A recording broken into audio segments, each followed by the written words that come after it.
You didn't get that on the mic, did you?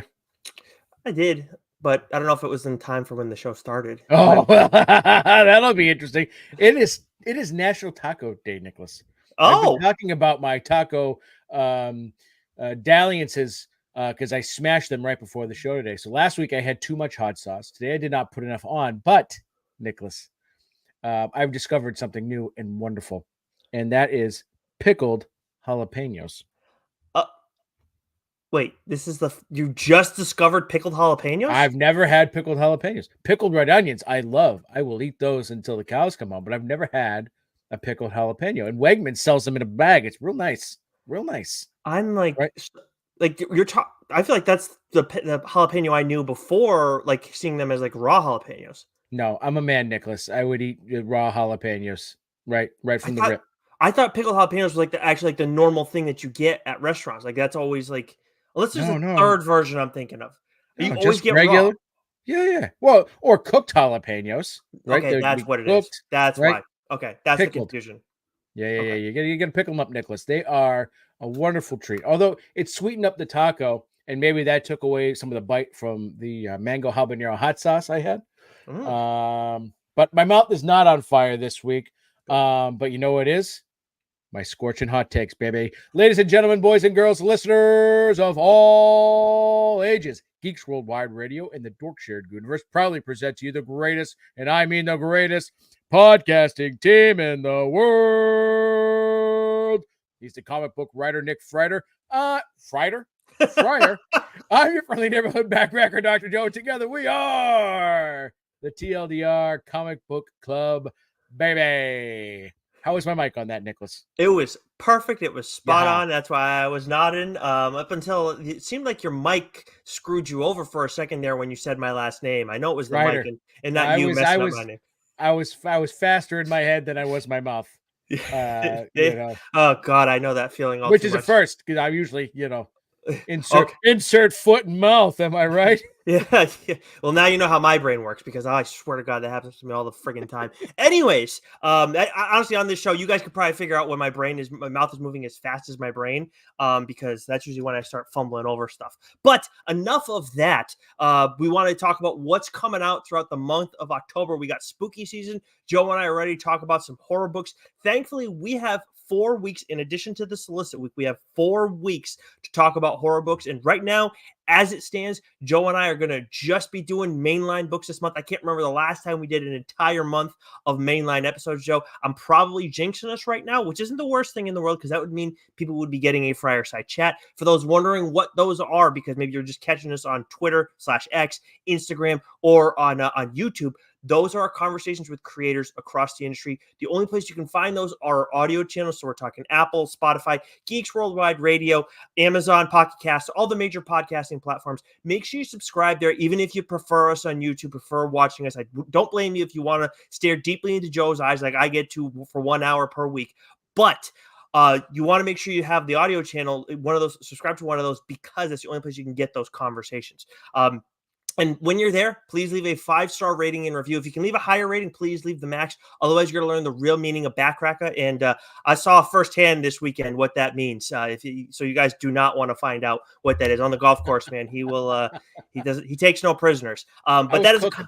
yes, you were. And I was cooking for the first hole, and then real Nick came to the game.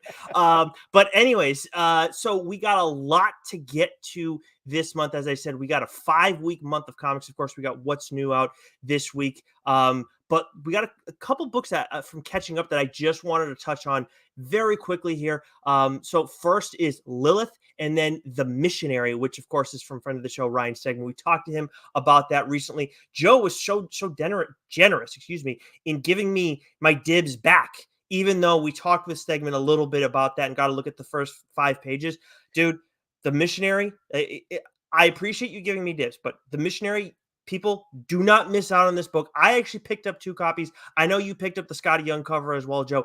This was so damn good, and we got to look at the first 5 pages originally, and while they're funny and they absolutely hook you in, this story is so much more than that, and I am very much invested in this pair, that this team that we have going on right now, this like buddy cop kind of story, and the way this ends too, dude, it's like it's just very well done by Stegman. Not something you see very often. And him and Howard, man, like they're doing an outstanding job, Jason Howard.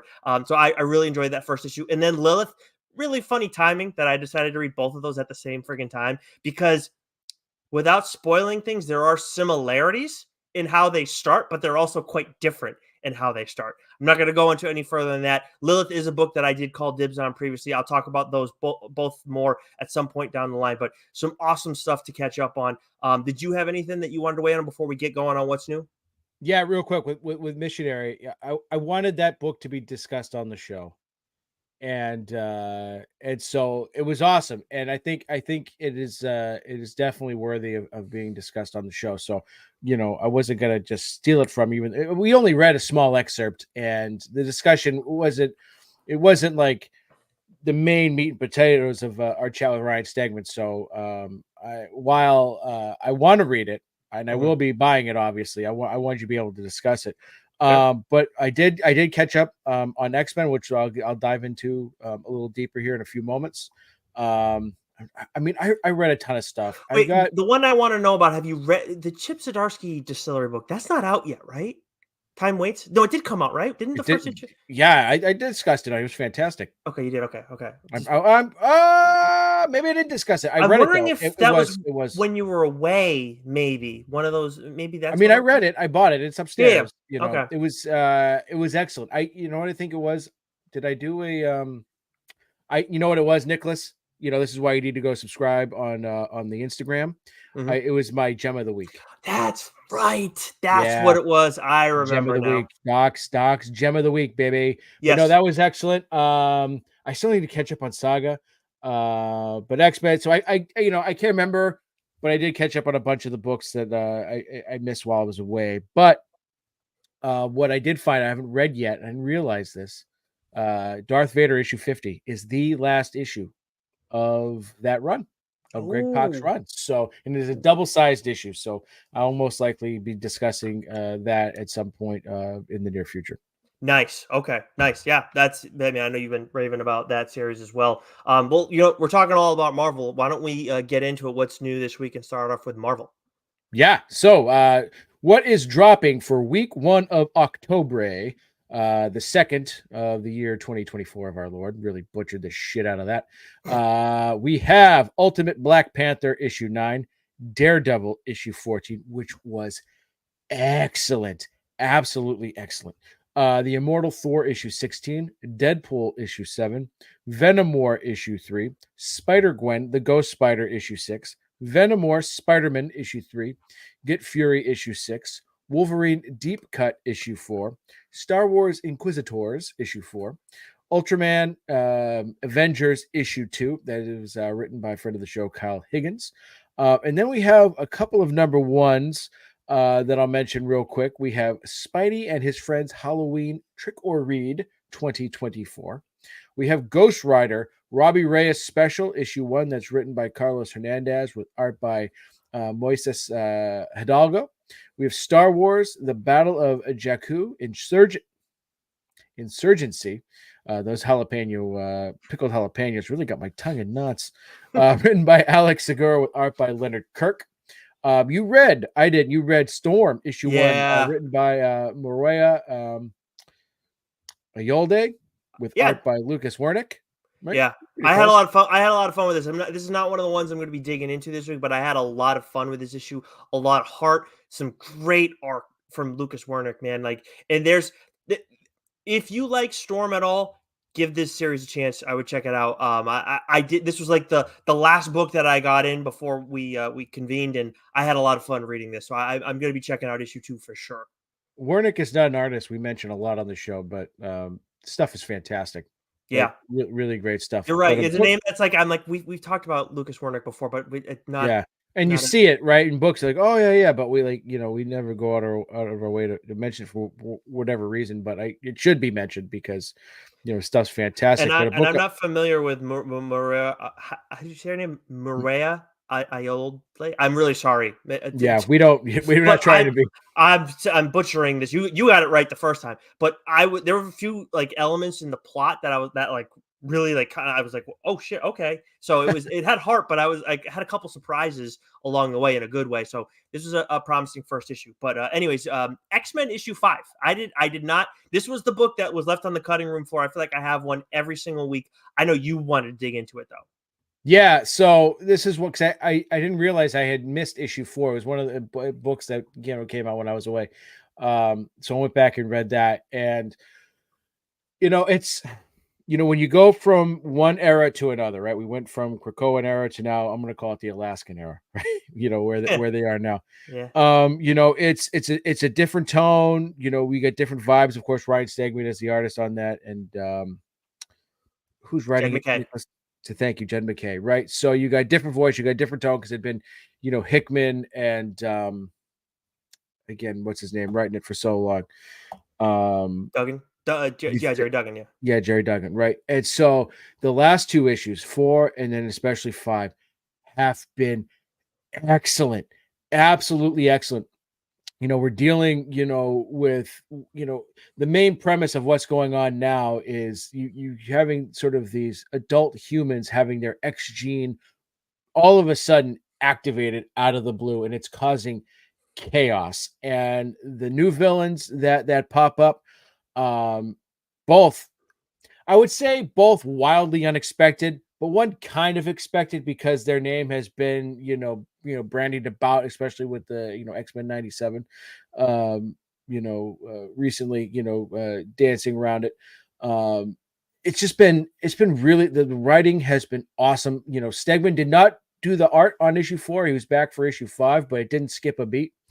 Again, X-Men fans, like, I know X-Men fans can be tough, right? And they can be really harsh and really critical. But I got to say, the ending of the Krakoan era and what we got there and the beginning of this new era has been like some of my favorite X-Men stuff, to date. So very Cyclops heavy. But I love his character because what we're getting from him is someone who is a lot more um, what's the word I'm looking for? He's inserting himself, right? He's a bit more menacing, right? He's not this, goody two shoes. There's a moment where he's having this conversation with Hank McCoy, and he puts Hank in his place, and I like that. I enjoyed it. So it's not too late to jump on board with what's going on next one. I think they're doing a really good job at keeping it so, like, if you haven't picked up from the first issue, you could kind of pick up now and get a sense of what's going on. But we got a lot of Psylocke, love that. Magic, just some great villains and some great storytelling so far. I'm very excited for Psylocke getting her own title, Magic getting her own title. Like, Storm obviously deserves all that kind of stuff, but those are characters who I wouldn't expect to see that happen with, and I can't wait to 100%. check those out. And I've been enjoying what McKay and Stegman have done with those two to this point. Absolutely. From DC, we got Absolute Power issue 4, Poison Ivy issue 26, Birds of Prey issue 14, Justice Society of America issue 12, Shazam issue 16, The Nice House by the Sea issue 3, Plastic Man No More issue 2, My Adventures with Superman issue 5, Batman Scooby-Doo Mysteries issue 10, Multiverse Collision Detected issue 2, Batman Wayne Family Adventures issue 132, Scooby-Doo Where Are You issue 130. And then we got, I know there's one other book that you want to weigh on, and it's not a first issue, but for first issues, we have DC Horror Presents Creature Commandos by Dave Dasmachian and Jesus Hervas. And then we got DC's I Know What You Did Last Crisis issue 1. We got a ton of artists and writers in the mix on that one. But the biggest one of this week, and you're going to talk about Batman in a second, but the DC All-In special is out this week. This is Scott Snyder, Joshua Williamson, who are writing these stories. And then we got Daniel Sempre on the Alpha. And then was it Dan Mora's involved in it? But I think the other artist was Wes Craig was doing the Omega. And yes, we do have stuff from Dan Mora. I remember where Dan Mora is in this. But we've been waiting for this. This is the start of like the absolute stories that we're going to see with Batman, with Superman and Wonder Woman. And I was this is like, obviously this is a massive thing that we've been waiting for quite some time, Joe. And I first I want to give people a warning, because just on the off chance, the same warning that I gave you, if you guys, if the review copies are an accurate representation, which they usually are, of what you're going to be getting with the physical copy. I'm not going into all the details of it, but when you get to the end, there's an alpha and an omega. The alpha's on one side, the omega's on the other. Make sure when you finish reading the alpha, when you get to that final page, when you will, turn the book over, double check. You'll see the credits page right away. You should see the omega. That's where the story begins. It does not begin on when the alpha ends. You have to go to the other side. You'll see the credits page first, so you will know. But just that is the experience that I had and that Joe had as well. I gave you the warning because I did check this out first. It's a flip book, right? So Cullen Bunn did this series, Shock Shop, right? Was that what it was called? Or, Yeah, Shock Shop. Yep.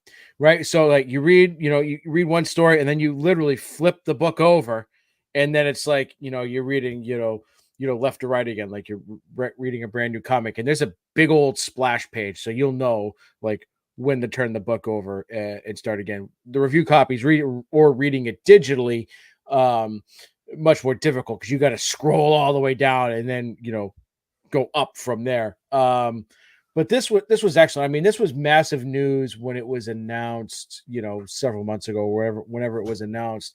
And the initial feeling was that like this is going to be like a new 52 kind of reboot. And in some ways it is, but in a lot of ways it isn't, right? It's sort of like a massive event that's just sort of happening on a larger scale that's going to last for like a longer period of time. So it's like you're getting these, these all in titles, but it's not completely replacing the regular mainline titles yet. Like you still have Batman, which we'll discuss this week, and all the Batman and Robin and Superman and all that, right? So it's like what it is. It's sort of like I don't know. Maybe I'm wrong. Maybe you can correct. Like how DC's got Black Label. It's sort of like that in a sense. That's the way I was kind of thinking of it. I don't think that's that's not a bad comp. That's not a bad comparison. The way I was also looking at it was like when Scott did metal and heavy metal. I know death metal. Was death metal? I'm blanking on now. We had him on the show about it too. But the second metal event that he did, that I know that caused like a pause on everything, and that obviously led into Future State. But this, because to me this is an event and it's not consuming everything. Yeah, I guess Black Label is probably it's like an event meets Black Label in a sense. That's kind of what it is. Because it's almost like they're Elseworld stories, but they're also kind of canon at the same time, right? Like I don't want to spoil anything, right? But like you're gonna have like all absolute Batman, absolute Wonder Woman, absolute Green Arrow, right? You're gonna have like all of the all these characters, are getting their own quote unquote absolute storylines.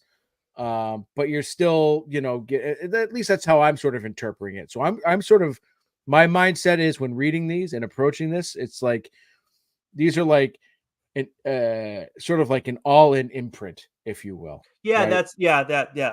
Right, if that makes sense. That does make sense. To me, Yeah. the biggest thing is this. I bought the first issue of Absolute Power, and then I didn't end up reading it at all. I have the first issue, and we have the review copies. I just never did it because we got other stuff that are priorities. You don't need to read this to know what's going on. You they address it, but you're not going to feel lost at all reading this. I felt totally fine. And the biggest thing for me was like, okay, I need to establish that. And then what the hell is going on? Like, how are we getting here? Why is this happening? And the Alpha and Omega absolutely do that. We get what's going on and we get why, but like and then Omega really gets into the why of things. I really loved it. Like I feel you get like I think if they had just done Alpha, it would have been like, okay, this is solid. But by doing the Omega as well, you get the full scope of things, and I really appreciated that. So oh, sorry, I didn't mean to cut you off, but like I need to go back and reread it because the way I read them, right, was that like the Alpha, you're getting it from sort of the hero's perspective, right? And the Omega, where you're going. Be careful right? where you're going. But the Omega, well, by the time people, the No. Omega is I'm not talking about Batman. I'm just I talking know about. you're not, but we still can't get into spoilers. You are getting dangerously close. You've flirted with the line a lot today. That's why I normally don't say shit. You have flirted with the line multiple Okay. times. All I'm gonna say is I read it and I read it as from two different perspectives. That was me, right? Yes. That's where I was going with that. Yep. But I need to reread it because I think I missed a few things in it because I kind of read it late at night. But I enjoyed, and I like where it's going. But yeah, I wasn't gonna spoil it. I was always gonna spoil it. You were so close. I'm sorry. You flirted with the line too much, and I was already like on the I few didn't things. spoil shit. I didn't spoil Yeah, shit, Nicholas. well, I didn't react, so that way there's no chance that anybody knows what I'm talking about, other than that. But we'll see if the listeners have anything to say when they read it after the fact. But yeah, so that is it. Oh no, DC. We also got Batman issue. What is it? 153 as well that you wanted to discuss. Yeah, starting of a brand new arc. Chip and Jorge absolutely kill it. With this issue, and it's bananas because I'm not spoiling anything, but I read Absolute Batman and this back to back. So now in my head, I'm like, I'm getting them, I'm getting them mixed up. But I Chip has just been such a phenomenal caretaker of Batman, and he's just finished up a massive thing that sort of led into sort of the absolute power stuff with failsafe and all of that. And so this is another great jumping on point. If you haven't been reading Zdarsky's Batman, and you wandering into the comic book shop, and you're like, oh, this cover looks awesome. I've never read Batman before. What I read this, it's a great, like, yes, it's the start of a new arc, but you can read it and it feels like Chip Zdarsky is taking over Batman again for the first time, right? He's just constantly able to keep the character fresh, sort of reinvent his storytelling. You don't he does a great job at sort of like alluding to sort of like what's happened, but like you don't like need to have read previously. If this is your first starting on point with Batman ever, it'd be a great place to do so. Just again, excellent stuff. If you haven't been reading it, Nicholas, you should start here with Batman 153. I think you'd read it, you'd love it, and you wouldn't miss a beat. Chip is the man, and I think whenever we have him on next, you should tell him that we should introduce him as the ultimate caretaker of Batman. I wonder how he'd respond to it. I don't think that's an inaccurate representation. I just think it's also like a funny way to put it, where with him he'd just be like, caretaker, what the fuck? Yeah. But we got Image. I know there's a couple books that I wanted to discuss, but why don't you take us through what's coming out this week from them? All right, we have Spawn 357. We have King Spawn issue 38. We have Redcoat issue 6. The Deviant issue 8. The Walking Dead Deluxe with an E issue 98. Savage Dragon issue 272. Free Agents issue 4. And there's two books that we discuss. Why don't you kick us off with I Hate Fairyland, and then we'll jump into the number one. I will. By the way, though, real quick, I do want to say the Deviant is so fucking good. I think this is the penultimate issue, so I'll be talking about that on the show. I don't want to make you wait any longer than you have to on a Tynan book, of course. But when it comes to I Hate Fairyland issue 16, a book I discussed on the show previously, of course, Scotty Young, Brett Bean. This is, of course, the second volume of I Hate Fairyland. The first volume, I think Scotty was the only artist on that run. So I've raved about this book a ton, but I want to make sure that I bring up or flag this one for everybody right now, because issue 16 is the start of the happy endgame 5-chapter story. This issue is very much setting the stage, and I can tell you right now, the way this whole freaking thing ends, I could not be more pumped for the second issue of this story. Again, it's the happy endgame.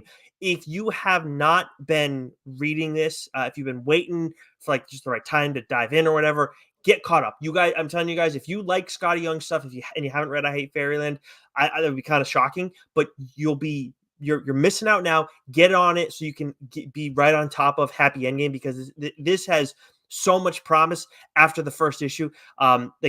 Such a chaotic series, like already, as I've talked about before, but this arc has seriously such high potential, and I feel like Scotty knows all the right buttons to push all the time, and with his other series that we've talked about on the show, obviously most recently Ain't No Grave, he's dealing with a lot of emotional stuff, and it's outstanding. But this, while there's been like some emotional things mixed in throughout I Hate Fairyland, it was really more like the return, I feel like, of I Hate Fairyland, where he did that, like that first arc of the second volume. But by and large, it's mostly just been chaos and a lot of fucking crazy fun shit going on. And he still like always finds a way to keep it fresh and spin it in a new, interesting way. So get in on this issue and get in on the story now if you haven't already, because and you'll be thanking me. Like after you read this issue, you'll be thanking me for telling you, like urging you to get in on it. And I'm talking to you specifically too, Joe. Yeah, I get it. I agree. I mean, I got to read all of it. You'll It fucking should crush it it should be right up so my alley. fast, dude. You'll read it so friggin' fast. I'm telling you. I remember being at the comic shop when I was, reading and buying Middle West, and I just remember, my guy over at Hub Comics kept saying, "You've got to read I Hate Fairyland." He goes, "It's twisted and it's a lot of fun, and if you like Scotty Young, yeah, you're gonna love this." Yeah, spot on. I I don't. We talked about it when we did Ain't No Grave. I don't want to rank his titles, but it's because it's like it depends on the day. Like with these books, like this is like where the other ones have an emotional heart to it. This is like the wild, crazy thing, like it's crazy, like smashing stuff and everything title. Yeah, So yeah, yeah, yeah. it's.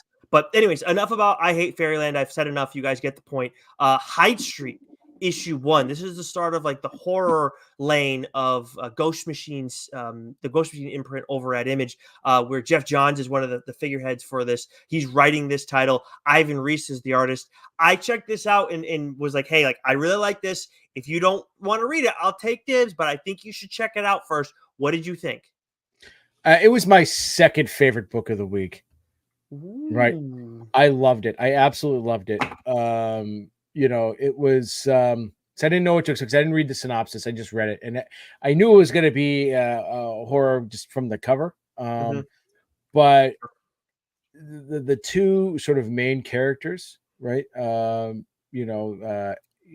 X-Ray, and then I can't remember what the Frankie. scout Pranky. Thank you. Pranky is such.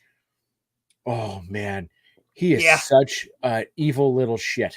Yes, he is. Right. And then and so like you got just that pure malice from him, and then you're introduced to Mr. X-Ray, and you're thinking, okay, he's gonna be sort of your moral compass of the story. No, you get his backstory and you go, that guy, Trufani Steaks, slick back Yes, there. sir. Oh Right? yeah. Oh yeah. You know? I think his hair is literally split, like the back. It is, right? And that was such a brilliant reveal to his character, and so you really like you see where he is currently, then you get his backstory, and then you see why he is the way he is. Like it was brilliant. It was absolutely fantastic, and it was like the horror elements, the violence, is the malice. It's there. This was such an excellent first issue.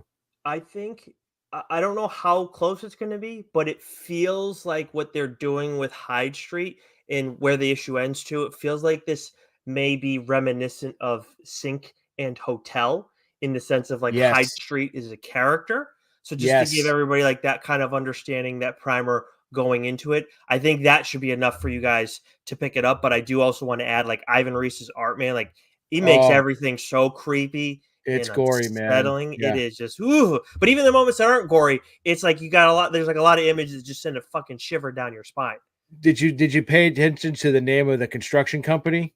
I did. Yes, it was Right? nice. Yes. So Yes. there's some great little Ghost Easter Machine egg. Universe Easter eggs in there, which Yeah. was awesome. So this was an excellent first issue. For those listening, for those watching, you see this on the rack at your local comic book shop, grab it.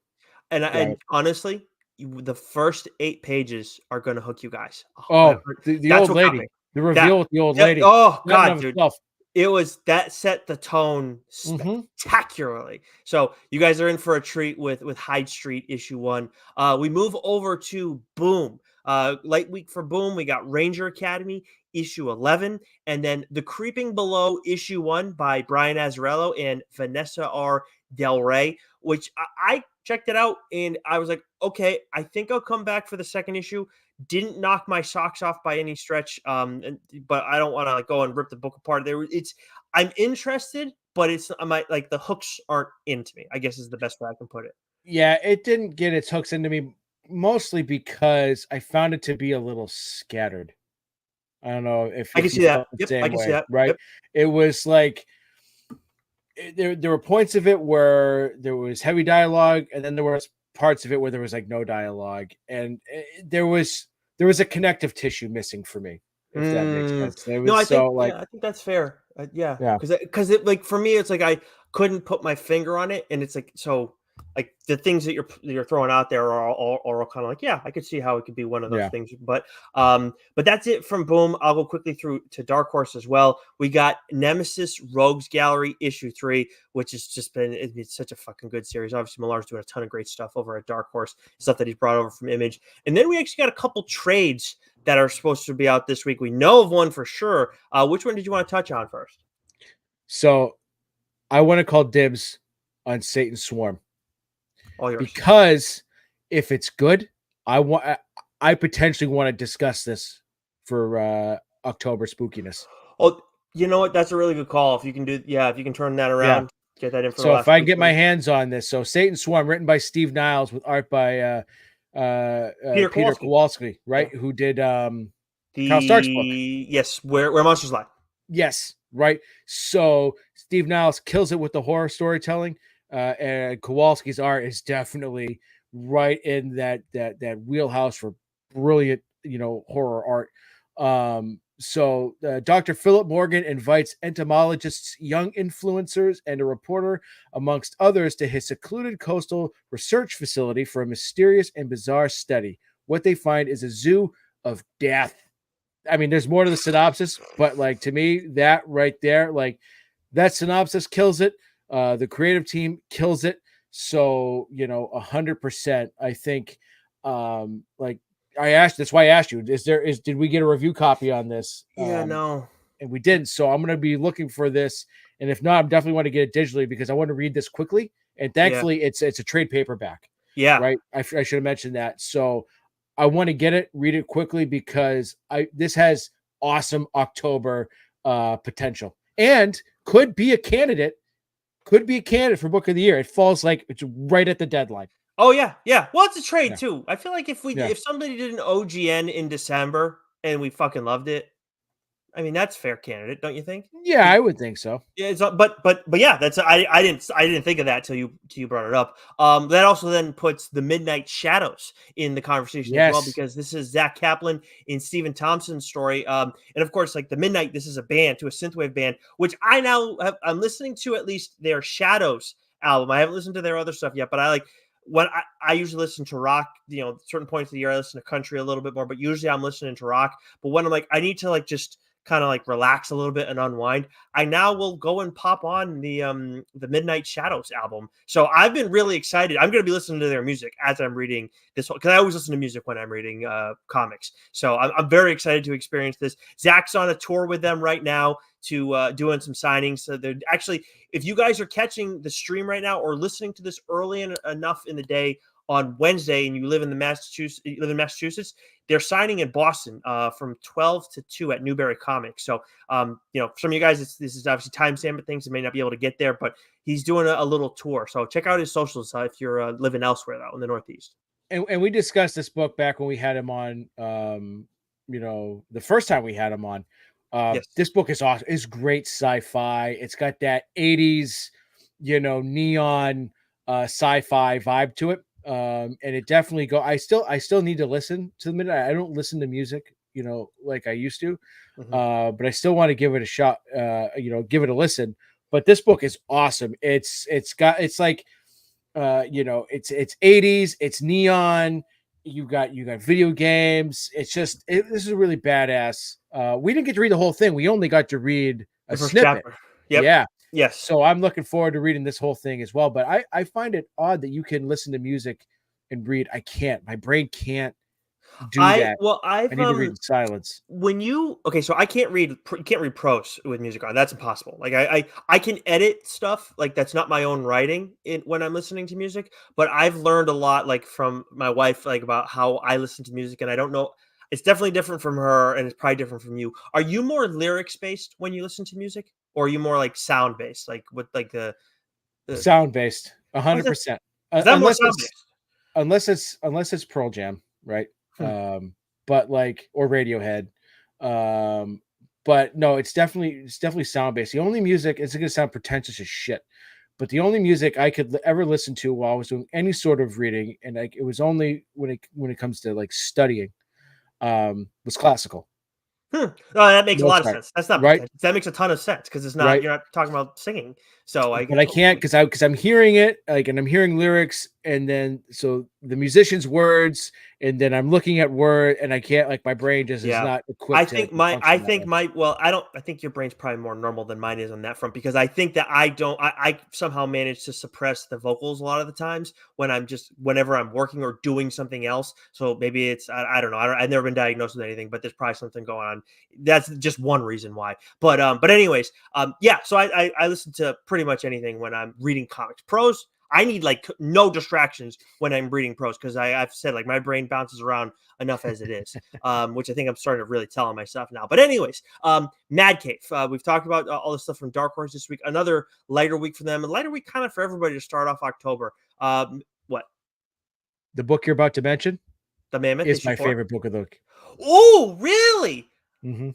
Okay. Can you elaborate on that? Well, there might be a dog's hidden gem, Oh, but, okay. what I gotta say is, real quick is, it's just I can't wait to discuss this book on the show.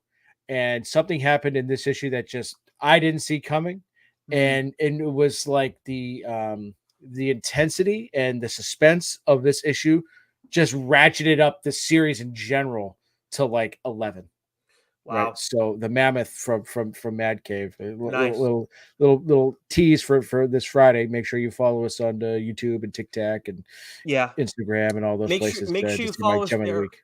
because the hidden gem of the week a lot of times seems to be books and when you do your stack as well, a lot of times you'll talk about a book that we don't get review copies for, so that's like another like element for those who are wondering like why is Joe doing that as well. It's because we don't have all the books that we can talk about. Also, we only have so much time every time as much as we set our own limits. But there's other books we don't get review copies for, so he weighs in on them elsewhere. So make sure you follow us at least on one of our other video socials as well. But to wrap things up for the first week of October and what's new this week from IDW, we got TMNT Nightcrawler issue 2, Godzilla Skate or Die issue 4, Titan, we got Conan Battle of the Blackstone issue 2.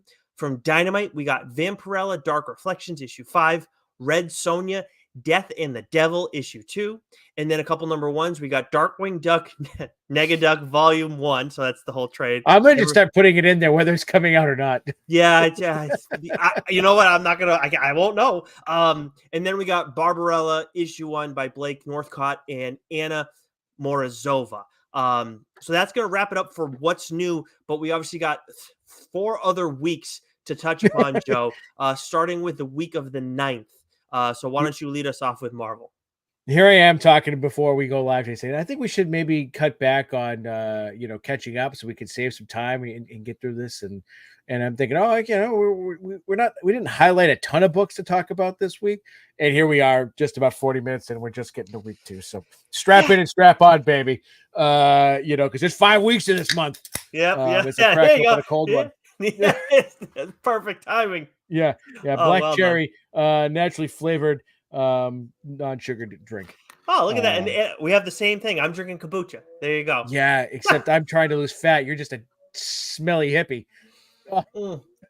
This is nature's soda, you brother. know, you, you're gonna love this. Guess who tried kombucha and says, "I don't mind it. It's not that bad." Hmm. Was it Bert? It was my wife. Oh, look at that. Well, I mean, Meg has great taste, obviously. Yeah. I honestly, maybe I did call her a dirty hippie. I can't remember. You're not above that. No, no, no, no, no. I'm married now. There is miles and miles of red tape for her to leave me now. So Well, I'll have to make sure next time I come over that I bring over, like, 6 of my favorite kombucha as well, so her and I can yeah. share. Oh, dude, You it's and so Lauren, gross. Lauren doesn't like it either, so Yeah, it's yeah. so I told you that's why you need to marry her, right? yeah, She's a good woman, right? balances She's a out. smart woman. Anyways, Cheers. for from Marvel, we have the Amazing Spider-Man issue 59, The Ultimates issue 5, Venom issue 38, Fantastic Four issue 26, Exceptional X-Men issue 2. I wrote Exception X-Men, but it's exceptional. X-Force issue 4, Phoenix issue 4. That's another series I got to catch up on. I read the first 2 issues. I need to read issue 3. Spider-Man Black Suit and Blood issue 3. Venom War Wolverine issue 2. Ahsoka issue 4. Marvel Zombies Dawn of Decay issue 2. That's a long title, but I like that. Dawn of Decay. That's a pretty badass little title to That one follow. makes a ton of sense because Yeah.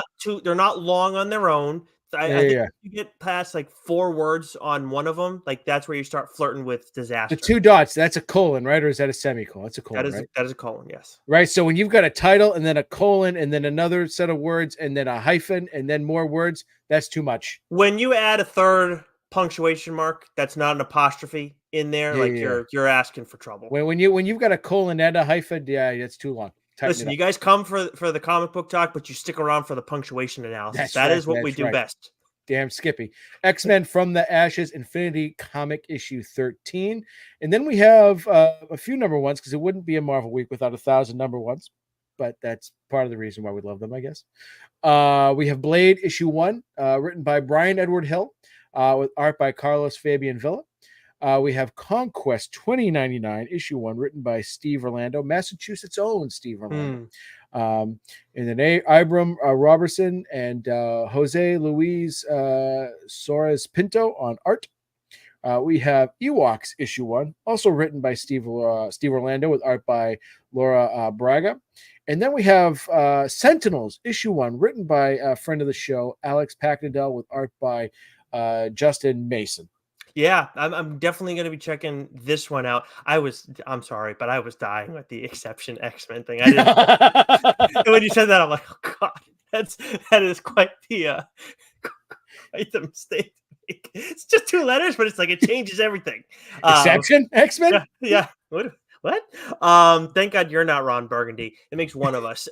From DC on the week of the 9th, we got Action Comics 1070, Batman and Robin issue 14, Batman Gotham by Gaslight, the Kryptonian Age issue 5. Yes. So small note with Batman and Robin, Joshua Williamson is done writing that series. And it's instead of rebooting and starting again from issue 1, it's going to continue on, but it's written by going to be written by Philip Kennedy Johnson, with art by Javier Fernandez. Fernandez. Wow. So I was like, when I read that Batman and Robin was going to be ending, or Joshua Williams was going to stop writing it, I was going to jump off. And then I saw, Philip Kennedy Johnson, Javier Fernandez. Oh, I'm back in, baby. Yeah, that's quite the pairing. I'm very interested in what that. You need to report back on that next week when we convene. And I imagine you could probably pick up from there. It's a good starting point if you hadn't been reading it already, which you should have been. But that's going. So I mentioned Gotham by Gaslight, the Kryptonian Age issue 5. We got DC versus Vampires, World War V issue 3, Batman Wayne Family Values issue 133. Mad issue 40, and then we got 3 number ones out this week. You mentioned Philip Kennedy Johnson. Him and Jeremy Adams are giving us Green Lantern Civil Corps Special issue 1, and then we got a pair of number ones that we wanted to dig into a little bit more. Batman Full Moon issue 1 by friend of the show Rodney Barnes and Steven Subich. I know you're particularly excited about this one. Yeah, it's Rodney, and so it was funny. We were having this conversation the other day. It's like, oh wow, Philadelphia's been like, it's been a little bit, with the releases hasn't been, as it's usually been monthly, right? It's been a little. So I was like, I wonder what he's up to, right? And we must have missed this news because he's writing Batman Full Moon, right? And I hope so. We know he's been doing some Star Wars. He's been doing a lot of Star A lot Wars of stuff Star over at Wars. Marvelous, right? But now he's writing Batman.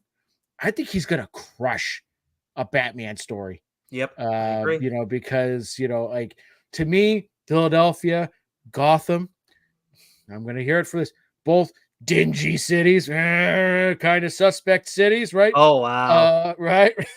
But no, like seriously though, like I would sort of compare, like I know Gotham City is supposed to be like New York City, but like there's some Philadelphia vibes there, right? Like I feel like Rodney's a great horror storyteller, and I think Batman is very is what's the word I'm looking for? Is like very you can write a horror story revolving. We've seen it before with Yes, yeah, of Batman, course, of right? course. So I'm a real wordsmith tonight. Mm. But I think Rodney writing Batman in that world, in that universe, I think he'll crush it. And Subik's art too is going to be out. That's going to be a hell of a pairing. Yeah, I'm excited to check that one out. But the book that everybody has been talking about more than anything is centered around the All In era. That's Absolute Batman issue 1, Scott Snyder, Nick Dragata. Now look, everybody's been talking about getting these first looks. We've seen different creators around the industry. We've seen, I think, some other people in the podcasting and in review space as well talking about it. But everybody's very tight-lipped about it. That is not going to change with you and I hope I can speak for myself on that front. But we have both gotten a look at Absolute Batman issue 1, and the hype is fucking real, man. It is. I absolutely loved this first issue. I mean, obviously with Scott, we know how well he writes Batman. The take on this character, and again, read All In because you're the special, because it provides an interesting amount of insight as to why they're doing what they're doing with some of these characters. And once I got that for Batman specifically, I was like, okay, that's really cool. And then I went and read this, and it's like, this is fucking awesome, man. So I'm very excited for people to check out Absolute Batman issue 1. What did you think? Oh, I loved it. And I know you and I have talked a little bit, I have some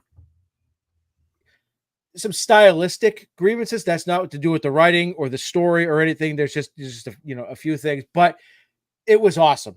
I mean, that's the biggest, most difficult thing I think anybody, any writer, has when dealing with a legacy character of this magnitude, right? And as I said before with Chip, right, he has been a great caretaker of Batman, right? He is, I think, when you think of Batman in the traditional sense and what we expect from Batman,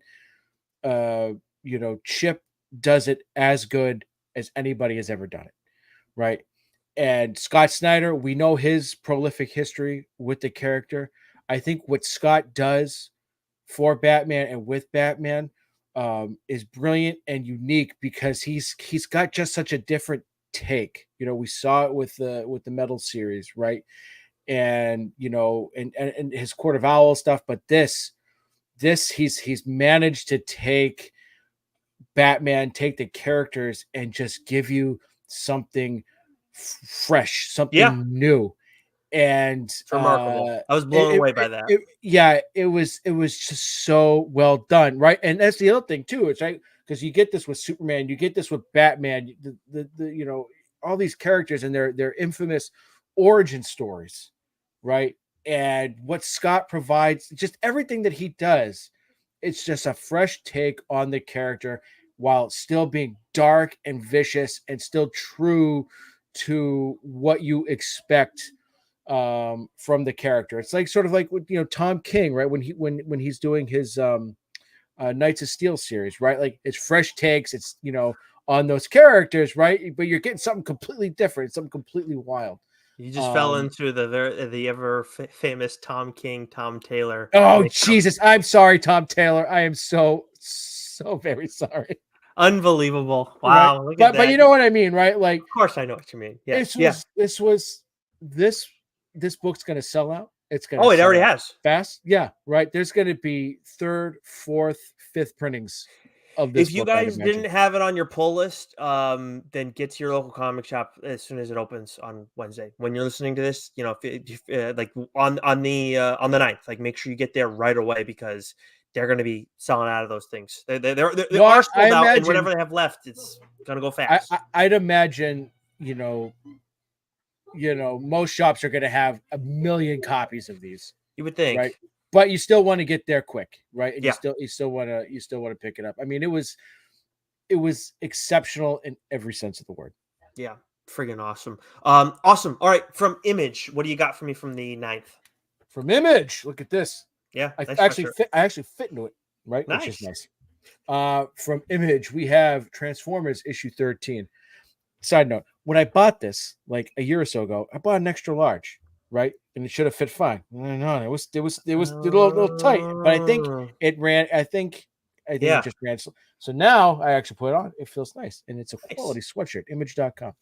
Um, feel free to sponsor us, Image. That would be lovely. I'm not above it. From Image Skybound, we have Transformers issue 13, Scarlet issue 5. This has been an exceptional series. Speaking of the Ghost Machine universe, we have Geiger issue 7, Gunslinger Spawn issue 36, The Scorched issue 34, Public Domain issue 9, Sam and Twitch Case Files issue 7, Precious Metal issue 5, Plastic Death and Dolls issue 5. Oh, if this is the end of the series, I might have to consider doing like a Ooh, a plastic, just a plastic overall if I can read them all in time. But it's a whole universe in and of itself, and this is and I read one of the books in this universe inadvertently, not knowing it was part of a large universe. But this has been a macabre, fucked up, twisted, series, for shout. mm. Lady, did I spell this wrong, Nicholas? Mechanica. No, you're right. Okay, Lady Mechanica. Oh, jeez. The Devil in the Lake, issue 2. Lore Remastered, issue 3. This was a series I loved the first issue, but it was very dense, and so they've been spaced out. And I got to go back and read the second issue, but it was a very haunting story. And then we have a couple of trades from Image. We have The Last Mermaid, written and drawn by Derek Kirkham. I've talked about it on the show. This, I mean, is an exceptional story. Not at full length though. You have to do that still. Oh You have to yes, do that's that. right. I You have- do got to do that full. Like, we have to have Derek on. Yeah. He said he'd be more than willing to come on the show. We got definitely got to have him on. Yes. And then The Complete Darkness, volume 3. We've both read.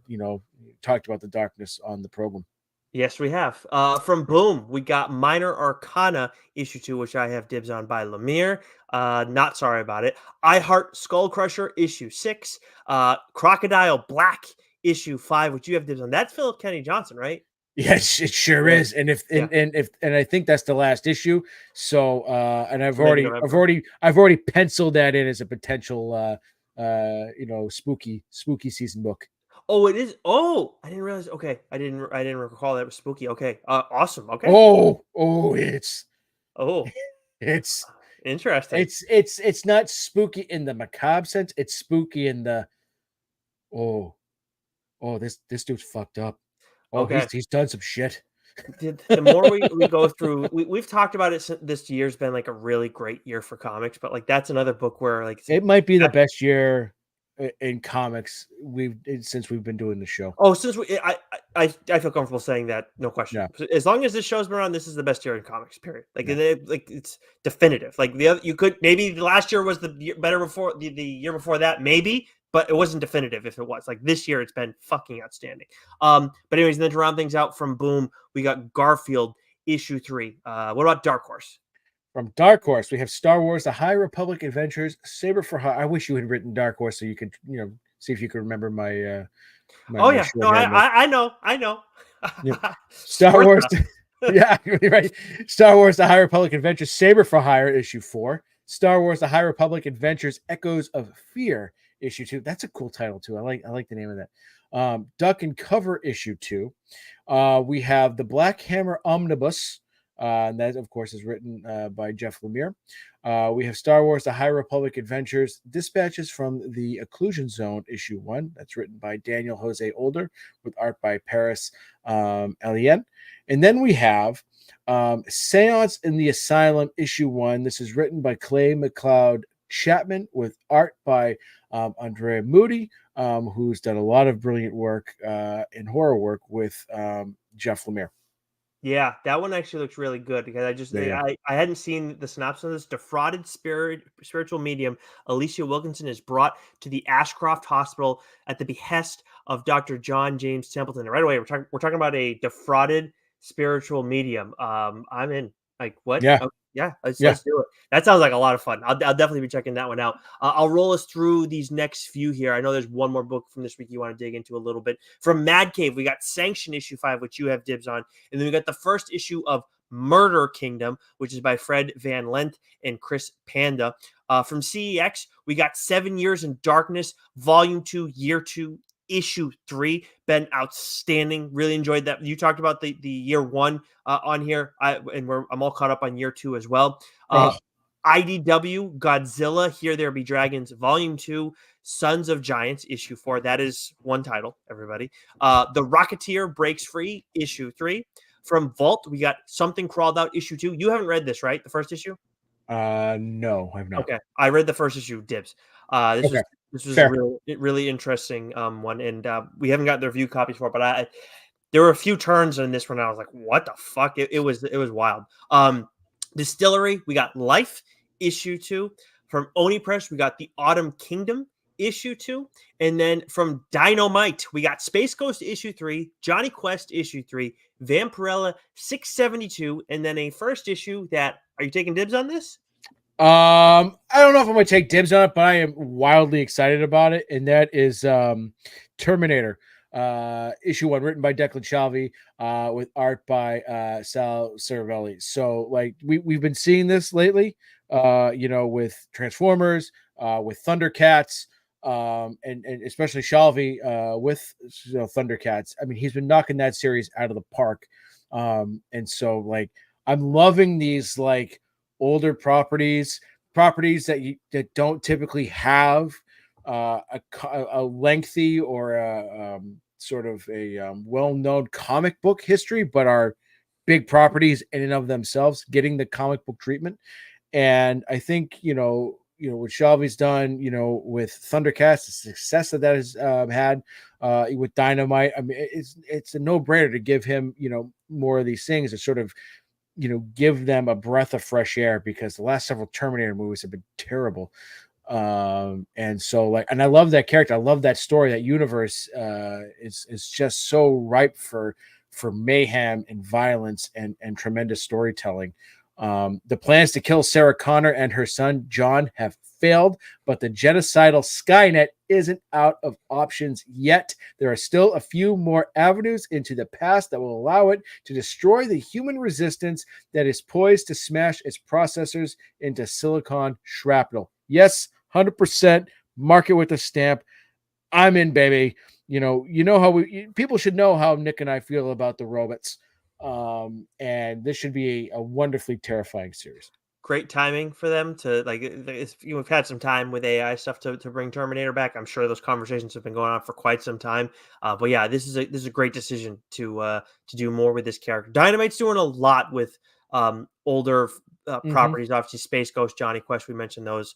But they're also coming out that week, so they got a lot going on. So if you're looking for some nostalgia stuff, Dynamite might be where you guys want to go, especially for those who maybe don't read comics, but it's like they like those characters. Maybe you want to look into some of that as well. And one thing I'll say real quickly is, I think a lot of times too, people might think, like, they see these nostalgia titles and they might think it's just a cash grab. And in the past, I'd say 9 times out of 10, generally the case. No, Dynamite and some of these other, Mad Cave, right? Because isn't Mad Cave doing Flash Gordon and Dick right? Tracy? Yep. Yeah, right. So, like, no, we're getting some quality with these. Face value, I mean, not face value, but like at first glance, you might think, oh, just a cash grab. They're just trying to cash in on a nostalgic popular time. No. These have all been wildly well done. I'm not sure what was. I know that Thundercats recently has been the biggest game changer on those because we're seeing. I think Oni has like the one with that Melissa Flores is writing, the one with the mice, like that, like the motorcycle riders, which I remember the property, but I don't know it that well. But it's just there's I feel like Power Rangers was a massive one for like kind of taking stuff that was not originally comics and then coming into the comic space. And I know there'd been Power Ranger comics before, but really elevating like that kind of business model. I feel like they were huge for that, but Thundercats has obviously been massive for it recently, and Mm. we're just seeing more and more of these licensing deals. And obviously, The Witcher, which isn't like as much of a nostalgia thing, but like another thing that was in books first, then video games and shows. It's in comics. It's been in comics for a while, but there's just a lot in the comic space right now. So definitely no shortage of options for people to check out. What about let's get to the week of wow, we got to fly. Holy shit. The week Yeah, of the 16th of October. This is gonna be a long one, everybody. If you haven't already looked at the time on the show, we'll holy I shit. told you, strap in, strap on, baby. But we'll try and be. I'll try and be more concise with my words. We're doing all the Uh, grammar talk and the pontificating. It's just we got a lot to say today, you and I, you apparently. know, it's we love. I don't know. I love doing the solicits. I do So the too. week of the 16th, from Marvel, we have Ultimate Spider-Man issue 10, Uncanny X-Men issue 4, Miles Morales Spider-Man issue 25, Wolverine issue 2, the Spectacular Spider-Man issue 8, Spider-Man Reign 2 issue 4. I'm so happy because the previous weeks we've done so far, there's not been a lot of Spider-Man, so I get to Mhm. get my fill here this week. We have Venom War Venomous issue 3, Daredevil Woman Without Fear issue 4, Avengers Assemble issue 2, Venom War Deadpool issue 2, Blood Hunters issue 3, The Battle of Jakku Insurgency Rising issue 2, Avengers United Infinity Comic issue 52. And then we have a bunch of number ones that I'll just rip through real quick.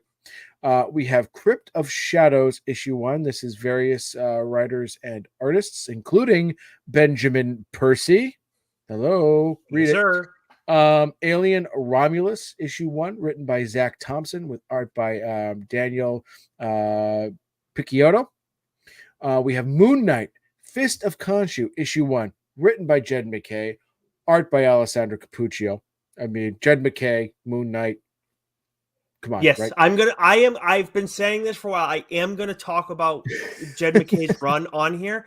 I just honestly at this point, I think I'm gonna wait till he's just done with the character because Yeah, Vengeance yeah. of the Moon Knight was really good, but I can't talk about that without talking about his Mm. first run with it, which is obviously the longest run he's had with the character. Obviously, there was some of the Blood Hunt stuff like Moon Knight was prominent there as well. I'm very excited for this. I cannot wait. So I will dig into that more at some point down the line, but absolutely like Jed McKay's Moon Knight stuff is some of the best stuff we're getting right now from the big two. If you haven't been reading it, get moving on it. Like him and Alessandro Capuccio do an outstanding job. And with Capuccio too, like his because Moon Knight's like white getup obviously is like very like eye like it catches your eye very much so especially because it's at night.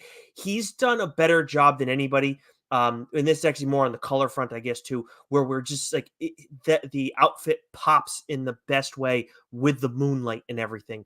So I've really been loving it, but I know there's one other first issue that we want to discuss as well. You're on mute. Jesus, my bad. I wasn't on mute prior to that, was I? Oh, No, Jesus. you were fine. That was you. Yeah, I was just there. Okay. I don't recall myself hitting mute. We just mentioned, Declan Shalvey just a few moments ago. Mystique issue 1. I mean, there's like we're getting the point, right? Like Declan Shalvey, right? We all have our favorite writers and whatnot, but like there's certain writers you see their name, just fucking read it. And Declan has become one of those writers for me. His name's on a book, and he's writing it and drawing it. Yeah. Gonna read it, right? And Mystique, I think that's a great character to give a solo title to, and I think he's a great creator to give control to on that. I'm very excited for this. Ever since this got announced, I was like, okay, Mystique getting a solo title. I'm interested. We've seen that before, but I'm not like to see now. Feel like the character has gone through like went through a lot of shit throughout the Krakoan era. Holy crap! And with Declan Shalvey writing, like we've obviously seen him doing some spy stuff with Old Dog, and now seeing him go over to do Mystique makes a lot of sense. I'm Mm-hmm. very much in on this, so I'm very excited to check out Mystique issue 1. From DC on the week of the 16th, we got Nightwing issue 118, Batman, Superman, Which World's is the Finest. end of Taylor's run on Nightwing. Oh, that's right. Oh, Mm-hmm. that's right. I totally forgot. The Jesus. biggie.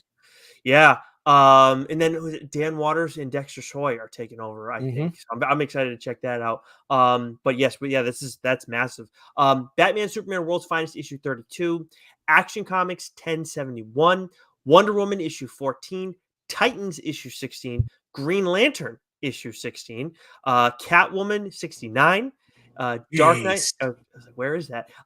Dark Knights of Steel, All Winter issue 4, Jenny Sparks issue 3, Multiverses Collision Detected issue 3, Batman Wayne Family Adventures issue 143, and then the only first issue that we got out this week is a significant one. Batman and Robin Year 1, written by Mark Waid and drawn by Chris Samney. So that is quite the pairing to have together. So yeah, this is another one that I'm sure people are going to be checking out quite a bit. But let's move over to Image.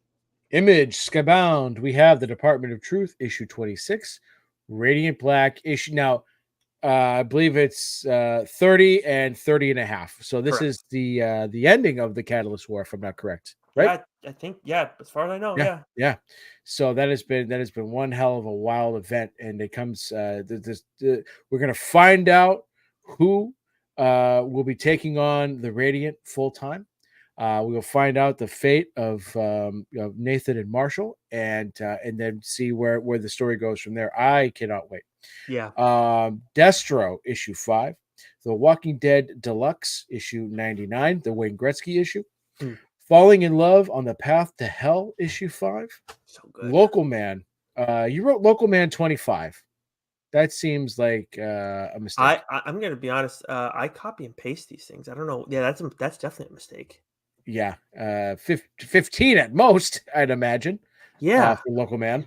Rat City issue 7, Ultra Mega issue 6, Moon Man issue 5, Witchblade issue 4, Black Cloak issue 9, Violator Origin issue 2, The Domain issue 4, The Tin Can Society issue 2, Self Help issue 5, Rifters issue 5, Dead Eyes, The Empty Frames issue 2, and then we have a series of number ones. Before you do that, real quick, on League of Comic Geeks, it shows Local Man issue 25, and I'm looking at the cover, and it says Local Man issue 25.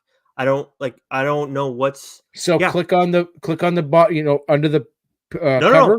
I'm like the Did you series. click series? Yep, it goes from 13 to 25, and then I'm looking well, at that's a variant mistake. covers.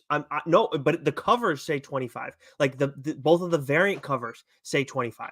I don't know what's going on there. So this is There's something screwy there, unless there's a weird storytelling reason why that's the case. But Oh no, it's in the synopsis. Yes, just as the Image Comics line did back in 1995, Local Comics jumps ahead a full year to give you a glimpse of what the future brings from issue 13 to 25. Wow. There you go. okay, You're welcome, everybody, for the insight. I feel like that could have just been done with, a simple little. That's gonna drive me fucking bananas. I know it is. I can see. It's gonna drive me fucking bananas. Just make it issue 14 and then just write in the year, right, 2015. Just put it as a lettering thing. Make it a lettering thing and not a fucking. That's gonna drive me fucking batshit. I love Tony and Tim. That's gonna drive me fucking batshit crazy. It's already driven you batshit crazy, some might say. Yes. Yeah. It's throwing me off. Number ones. There's a Image is having quite the week this week. We have Faster Than Light 3D issue 1, written and drawn by Brian Haberlin. We have Ice Cream Man Presents Decompression in a Wreck issue 1, This is written by W. Maxwell Prince with art by Martin Morazzo. This is taking place in the Ice Cream Man universe. We have Impact Winter Even Fall issue 1, written by Travis Beecham with art by Sumyi Kaysen. And then we have Medieval Spawn issue 1, written by Rory McConville with art by Marco Itri. Yeah, that's going to be a mini series for those who are looking to check that out. So I am excited to look into that one. From Boom, we got House of Slaughter issue 26, Grimm issue 20, Uncanny Valley issue 6, right? Which Tony had said there will be more, and we got the official announcement this week that Uncanny Valley will be continuing on. Yeah, with issue 7, the second arc coming out in December. Yeah, I mean, honestly, like we had been told like that in the conversation with him. I would have been stunned if we didn't get more of Uncanny Valley. It's just too damn good. But anyways, Profane issue 5, Sir issue 3, and then Vicarious issue 1, which is written by a friend of the show, Ryan Parrott, with art by Eleonora Carlini. We've been seeing the cover done by Dan Panosian quite a bit, making the rounds on Twitter and other social medias. I'm very excited to check this out from Ryan. The first sentence of this synopsis: enter Justin, an aimless 20-something desperate for human connection and excitement. After a dangerous encounter reveals itself as a fortuitous opportunity, Justin finds just what he's looking for in the secret world of Proxy's young, pretty ambitious hustlers like himself who allow the rich to access their feelings and experiences through technological implant. If it's Ryan, I'm checking it out, plain and simple. But what else we got? Let's go over to Dark Horse. Okay, from Dark Horse, we have Star Wars The High Republic Adventures, issue 11. It'd save you time if you just wrote Swartha. Cyberpunk 2077 Kickdown, issue 4. Prodigy Slaves of Mars, issue 3. Grendel Devil's Crucible Defiance, issue 4. Summer Shadows, issue 2. And then we have 2 number ones. Jupiter's Legacy Finale, issue 1, written by Mark Miller with art by Tommy Lee Edwards. As we would say on this program, don't judge the book by the show. Please, please, please, please, please. The book is definitely don't. And then we've been waiting for this one, Nicholas. Have we been waiting for this? Where Monsters Lie, Cul-de-sac, issue 1, written by Kyle Starks, art by Peter Kowalski. Yeah, very much excited to check this out. I mean, Kyle and Peter did an outstanding job with this first series. I was really hoping we were going to get a second series. They wrote it in a way where we didn't have to, but at the same time, you really wanted it, and we're getting it. So everybody, make sure you're picking this one up. Especially for you horror fans, obviously, like year-round horror comics readers, doesn't matter. I'm sure movie fans are the same way, but this is our time of year, man. This is a book you want to be checking out for sure. From IDW, by the way, a quick note going back to Boom, Uncanny Valley. I don't know how it snuck its way in here, but that's actually later on in the month. That's actually coming out on the week of the 30th, so the final week of October. Just want to flag that for everybody because that didn't seem right in my head for some reason. We blame League of Comic Geeks for that. I could have gotten it right. But anyways, IDW, we got Teenage Mutant Ninja Turtles, The Last Ronin, Volume 2, Re-Evolution, issue 3. Again, that is all one title. Star Trek, issue 25. And then I know I think you called dibs on this title. The Exorcism at 1600 Pen, issue 1, written by Hannah Rose May with art by Vanessa R. Del Rey. Yeah, I feel like we discussed this in last month's Solicit. So I don't know if this got pushed back, right? But I think because I remember like saying, this talking about it in a solicit, go, this sounds interesting. So this is probably something that just got pushed back. But this definitely does sound interesting. From Mad Cave Studios, we have Flash Gordon issue 3, Prairie Gods issue 2, Galaxy of Madness issue 4, and Soul Taker issue 4. Yes, I'm going to fly us through these next few. From Vault, we got Goobers issue 2. Then we got Godfather of Hell issue 1, written by Kevin Scott with art by Pius Bach. And then we have Def Leppard's Hysteria issue 0 by Elliot Rahl and Phil Collin with art by Alex Schlitz. This is like a first issue for the OGN that's going to be coming out for Okay. anybody who's interested Okay. in checking I that out. won't give it shit for the issue 0 thing. No, I That think this makes is actually sense. smart. This is the kind of thing I've actually talked about before on the show. Like I think Yes, this, it was. Yep. yeah, makes a lot of sense. Anyways, from Titan, we got Minky Woodcock, the girl called Cthulhu, issue Cthulhu. 1. Okay, is it Cthulhu? I'm sorry. Yeah. This is by Cynthia Von Bueller. This actually does sound like kind of interesting. I know that, like, I saw the name and I was like, what the hell is this shit? It's But called Minky Woodcock. That's worth a read right there. yeah, it's inspired by a true World War II maritime operation. So like it's but yeah, and then we got, Shocking satanic events. Okay. You got yeah, me, Minky yeah, Woodcock. this You is got me. something you guys may want to check out. Again, that's the week of the 16th. Oni Press, we got Epitaphs from the Abyss, issue 4, Rick and Morty, Youth in Rick Volt, issue 3, and then from Dynamite, we got the Powerpuff Girls, issue 4, and Vampirella, issue 673, which brings us to the 4th Wednesday in October, Joe. That is the 23rd. So if it wasn't for 5 weeks, we'd be doing pretty good right about now, actually. We would, yes. Time-wise, yeah. But from Marvel, we have X-Men issue 6, The Avengers issue 19, The Incredible Hulk issue 18, X-Factor issue 3, Spider-Boy issue 12, Scarlet Witch issue 5, Dazzler, oh come on, doesn't do it, issue 2, Spider Society issue 3. I just love the fact that you're doing it. Nothing's happening. It's fantastic. I'm the only one that's gotten it to happen. For those watching, for those listening, you're like, what the fuck is he talking about? Venom War Carnage issue 3, Werewolf by Night issue 3. That's why you need to subscribe to YouTube and Instagram, is so you can watch these and just see Nick do jazz hands for like 2 minutes straight. Venom War Lethal Protectors issue 2, Spirits of Vengeance issue 2, Conquest 2099 issue 2, Avengers United Infinity Comic issue 3, 53 might be, and then we have Iron Man issue 1, written by Spencer Ackerman with art by Julius Ota. From DC, we got Detective Comics 1090, Nightwing issue 119, so the start of the new run, Action Comics 1072, Superman issue 19, Green Arrow issue 17, The Flash issue 14, Harley Quinn issue 44, Zatanna Bring Down the House issue 5, Batman the Brave and the Bold issue 18, John Constantine Hellblazer Dead in America issue 10, the penultimate issue of that series, Power Girl issue 14. From the DC Vault, Death in the Family, Robin Lives, Joe's favorite title. The 4th issue of that is out.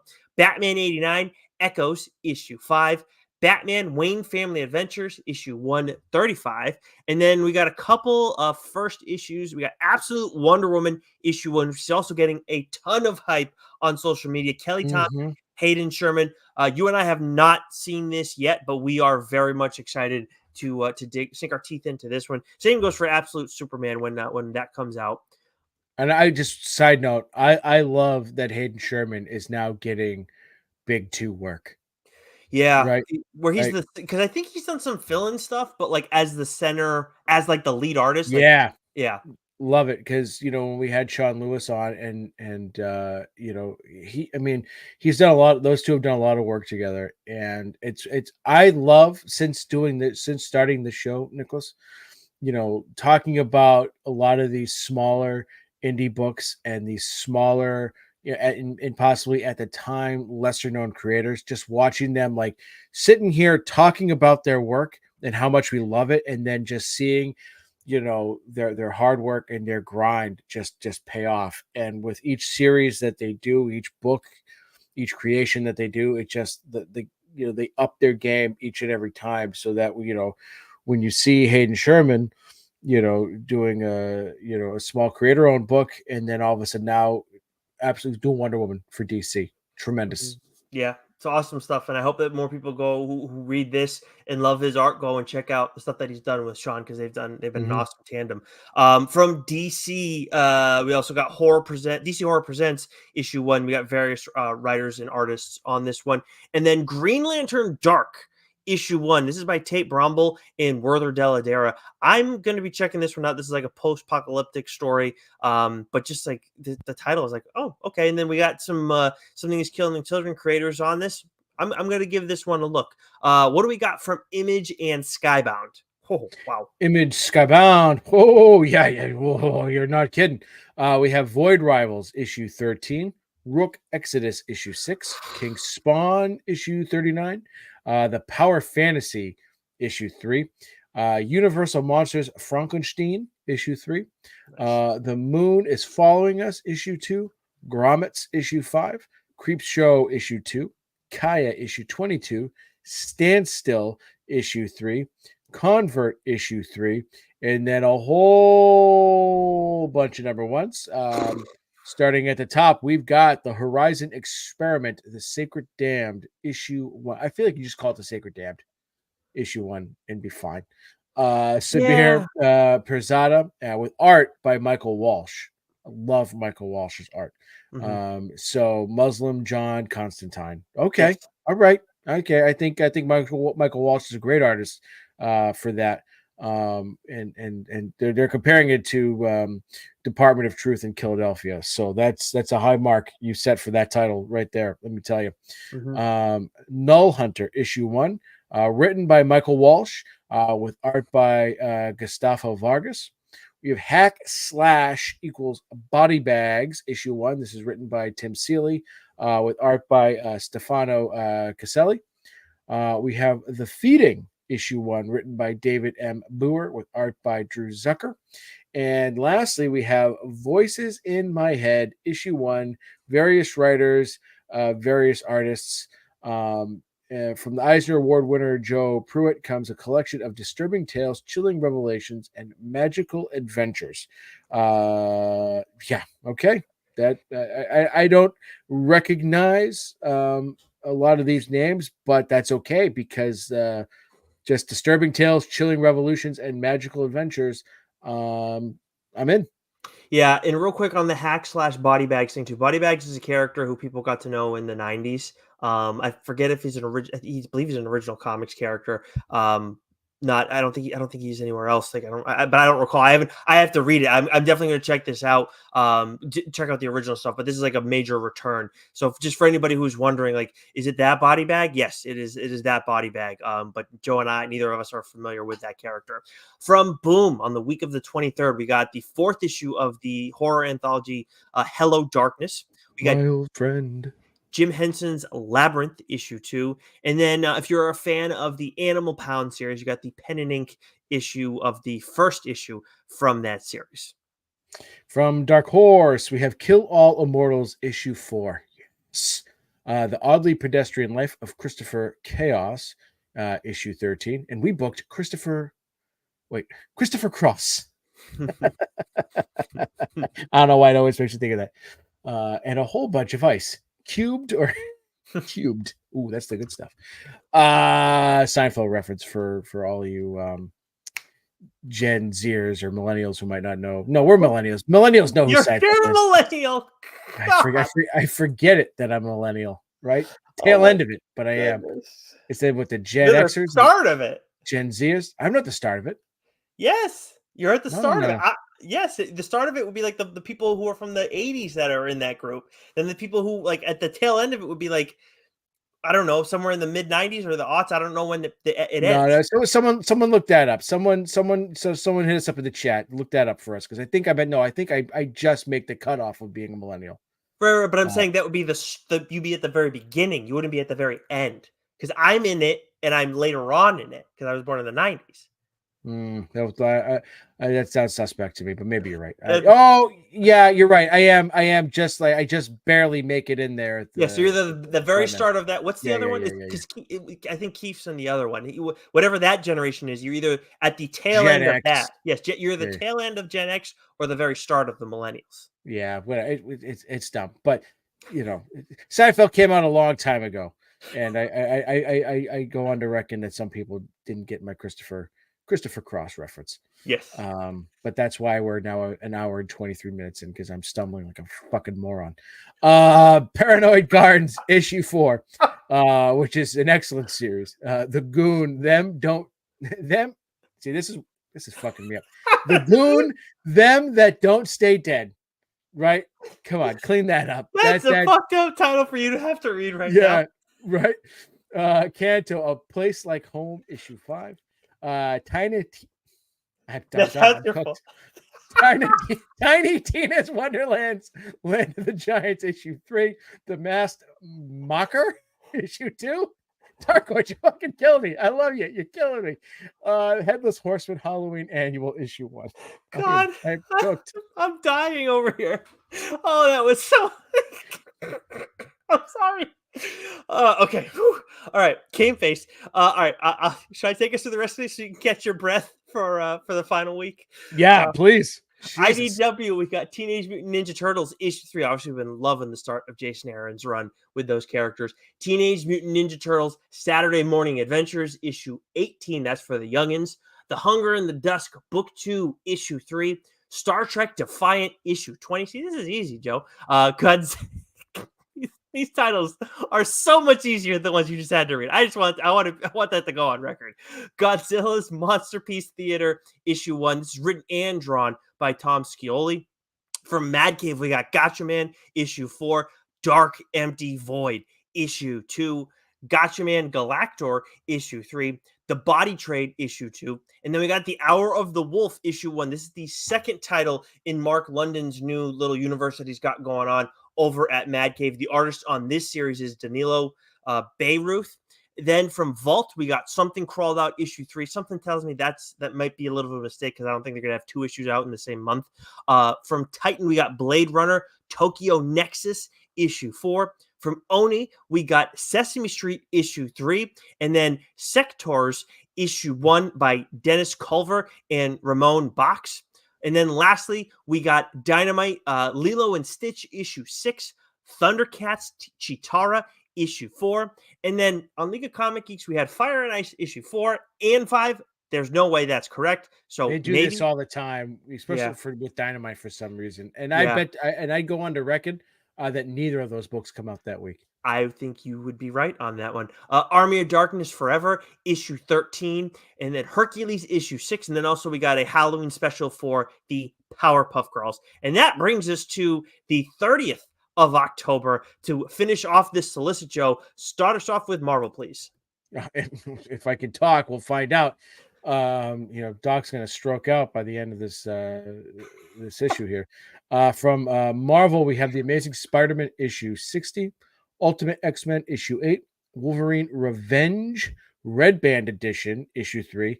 But if you don't want the gory Wolverine Revenge issue 3 will also release as well. Nyx issue 4. There it is, Wolverine Revenge issue 3, Captain America issue 14, Phases of the Moon Knight issue 3, Predator versus Black Panther issue 3, Venomore Zombiotes issue 3, Deadpool Team Up issue 3, Namor, depending on how you pronounce it. I've heard it both ways. Issue 4, Chasm Curse of Cain issue 3, Star Wars The Battle of Jakku Insurgency Rising issue 3, Marvel Meow Infinity Comic. Is that supposed to be Meow? Marvel Meow? Yeah. Yes. Yeah. Issue 19. And Venomore Fantastic Four issue 1, written by Adam Warren with art by Joey Vasquez. I was just thinking as you were reading these titles and Venom popping up obviously quite a bit. And obviously, we got the new Venom movie coming out. 2 things came to mind. One, when we see what they do with Null on the big screen, you don't always go to the theaters to see movies, but I want to see that movie, and I'm also kind of curious how they do Null. I'm kind of wondering if maybe we should do like a comparison conversation on that. But again, like I understand you don't always go to the movies. My other thing was you always say Spider-Man, but you never do Venom. So I'm always like, what? I've never seen any of the Venom movies. I haven't seen any of them. Oh shit! Really? I didn't know that. Okay, well, all right. Yeah. I mean, I'm not gonna go and tell you should go see them all, but I'm I would say the first 2 movies I had from the trailer 0 interest in seeing those. Seeing this one, and especially knowing that Nola's in it, I want to see that, and it does actually look pretty good. Because I typically don't like what Sony does. That's a with that's a right, scorching hot take, Joe. I don't right. know. I told you I had hot takes coming. So like I just had like, but now I want to kind of go back and watch those, because I do kind of want to see that movie in the theater.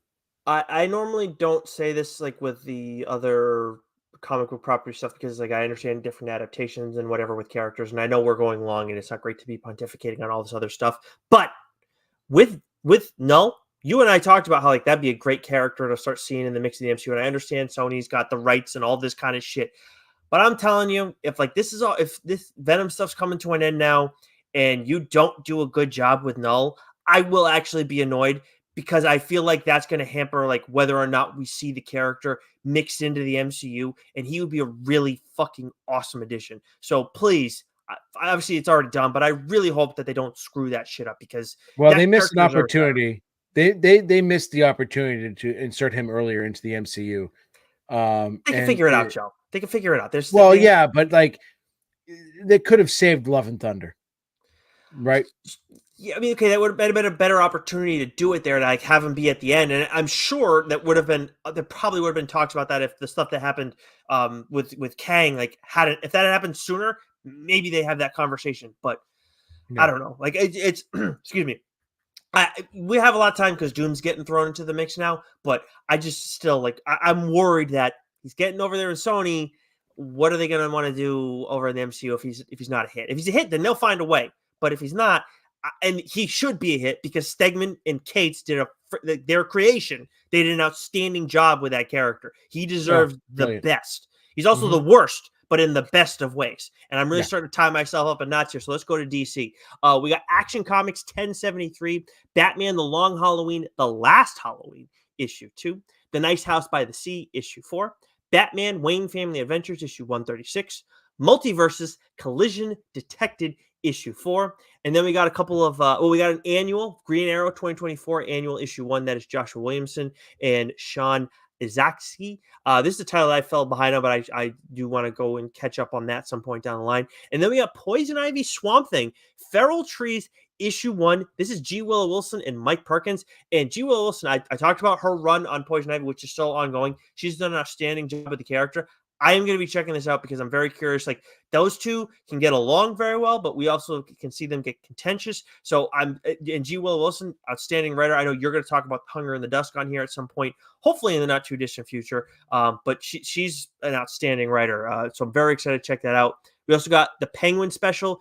That's going to have various writers and artists. And then if you liked the Nightwing Uncovered issue, which was a series of Nightwing covers, where you got a Wonder Woman version of that one coming out this week, the final week of October as well. What about Image and Skybound?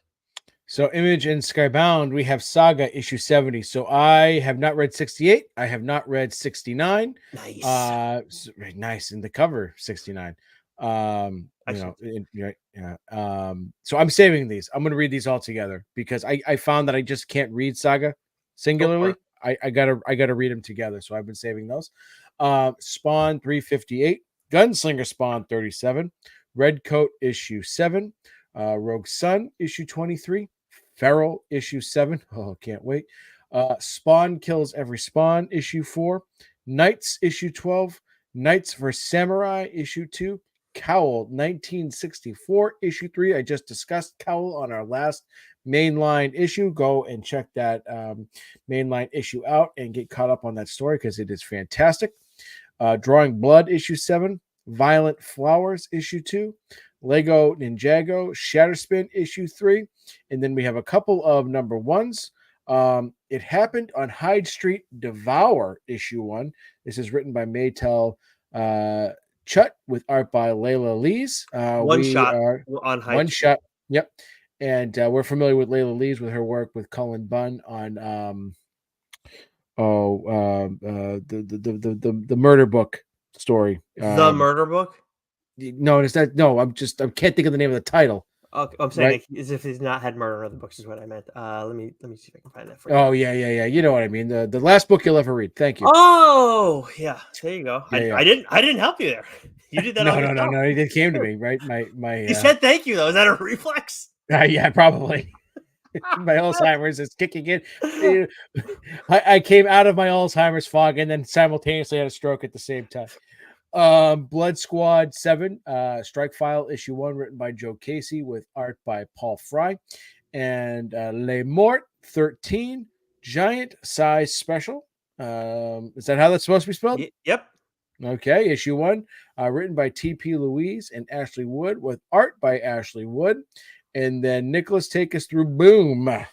Dune House Carino issue 7 and Power Rangers Across the Morphin Grid issue 1. This is an anthology for Power Rangers, and I did see that David Yost, Walter Jones, they're involved in this. Matt Groom, who we've had on the show previously, and obviously done his own Power Rangers work. So definitely something if you're a Power Rangers fan or you know a Power Rangers fan who hasn't read comics but may like to read Power Rangers comics, this is something to pick up and hand to them. But what do we got from Dark Horse?